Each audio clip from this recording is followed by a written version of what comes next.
Hello guys, అందరూ ఎలా ఉన్నారు? బాగున్నారు అనుకుంటున్నా. వెదర్ చాలా బాగుంది, చూడండి. This is nice.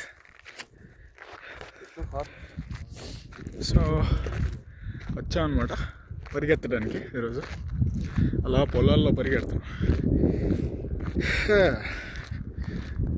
సరదాగా జాగ్ చేస్తున్నాం. బయట పైన ఇంత ఎండగా ఉంది, కానీ గాలి మటుకు 12 లైక్ ఆల్మోస్ట్ 12 degrees అలా నడుస్తుంది.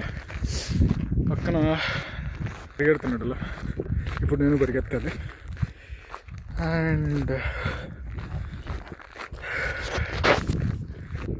చలో కానీ వంట వెదర్ ప్రశాంతంగా ఉంది. మన ఇండియాలో కూడా ఇలానే ఉంటుంది, కానీ మనం అబ్జర్వ్ చేయమంతే. ఇదేమో ర్యాప్సాల్ అంటారు. అదేంటి మస్టర్డ్ ఆయిల్ కోసం వాడతారు అనుకుంటుంది. ర్యాప్స్ ఆయిల్ అంటారు. ర్యాప్స్ అని చూడడానికి ఎల్లోయిష్గా భలే ఉంటుంది. బాగుంది, పొలం అయితే బాగుంది. దూరంలో ఇల్లు, ఇదంతా పొలాలు వేసుకొని అయితే మేక్ గుడ్ వే. చలో ఇంకో వీడియోతో కలుసుకుందాం. Good bye. నేను పరిగెత్తాలి. Let's go and jog. Let's move the body.